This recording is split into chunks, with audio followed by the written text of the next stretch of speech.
ভাল হৈ গ'ল।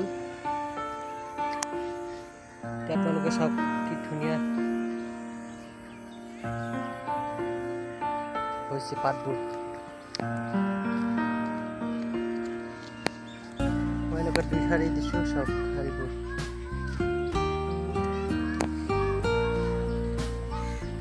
গছ আছিল মোৰ, আপোনালোকে ইয়াৰ আগৰ ভিডিঅ'ত দেখাইছিলোঁ মোৰ 20টা গছ আছিল। এতিয়া লগতে এইবোৰ দিছোঁ আদা দিছোঁ, এটা 2 3 4 9টা বস্তাত দিছোঁ আদা। লগত আছে বেঙেনা, ইয়াতে এইটো হ'ল 12 মাহী বেঙেনা। চাওক আপোনালোকৰ এতিয়া অলপ পুলিটো সৰু হৈ আছে, ইয়াক অলপ পিছত দিয়া হৈছিল। বাকী আপোনালোকক ইয়াৰ হেৰিবোৰ দেখাই আছোঁ। গাছটো চাওক আপোনাৰ কি ধুনীয়া হৈছে।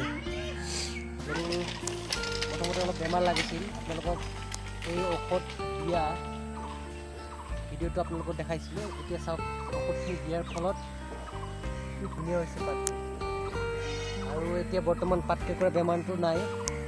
ভোট জলকীয়াৰ এইটো এটা ডাঙৰ বেমাৰ। এইটো যদি এবাৰ হয়, আপুনি ভোট জলকীয়া গছখিনি বছৰত টান হৈ যায়, গ্ৰোথ কমি যায়, পাতবোৰ কেঁকুৰা হৈ যায়। মোৰ ধৰিছিলে, কিন্তু ঔষধ দি কিনে আপোনালোকক কি ঔষধ দিছিলোঁ মই ভিডিঅ'টোত দেখাইছোঁ আগৰ ভিডিঅ'টো চাব। লগতে ইয়াৰ ছাইডেদি আছে সৰু সৰু জলকীয়া পুলি। এইটো ভোট জলকীয়া নহয়, দেশী পুলি হয়। এইবোৰ ফুল ধৰিছে গোটেইখিনি।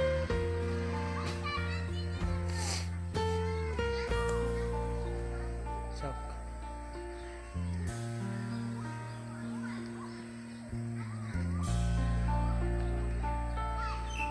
লগতে এইবোৰ লগত কি দিছোঁ আপোনালোকে চাওক।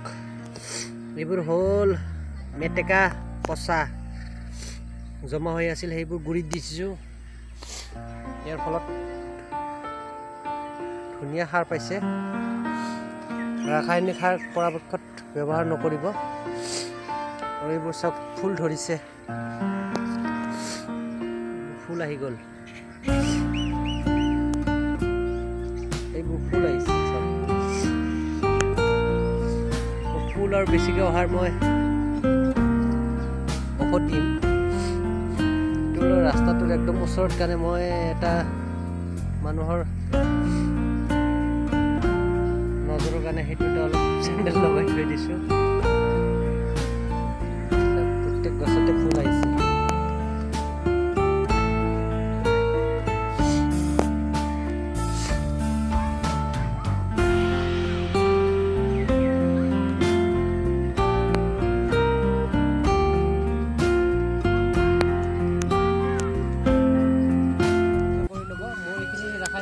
নাই বুলিয়ে ক'ব লাগিব। প্ৰথম পৰ্যায়ত অলপ খুৰাদন দিছিলোঁ, কৰি লৈছোঁ। এতিয়া মোৰ এবাৰ ফলন আজি হ'ল, এইটো জেঠ মাহ চলি আছে, আহাৰ শাওণ ভাদ মানত মোৰ ফলন আহি যাব, মানে খাব পৰা হৈ যাব। তেনে ক্ষেত্ৰত ভাদ মাহততো আপোনালোকে গমেই পায় জলকীয়াৰ পোৱা কিমান দাম থাকে। সেই পৰ্যায়ত মোৰ কিনিবলগীয়া নহ'ব। সেইকাৰণে আপোনালোকক নিজে অলপ কষ্ট কৰি এনেকুৱাকৈ বস্তাত আপোনালোকে হেৰি কৰি লওক। বাৰিষা আহিলে একো নহয়, কাৰণ ইয়াতে পানী জমা নহয়। আৰু আপোনাৰ জলকীয়া পুলি মানে মৰাৰ চান্স নাথাকে। পানী জমা হ'ব, বৰষুণ পানী পৰিব, আকৌ চাফা হৈ যাব। এইখিনিতে ধন্যবাদ। নিজে অলপ কষ্ট কৰিব, তেওঁলোকেও সুফল পাব বুলি মই আশা কৰিলোঁ। যদি কিবা দিহা পৰামৰ্শ বিচাৰে মই ভিডিঅ'ৰ যোগেদি আপোনালোকক দিম। ধন্যবাদ।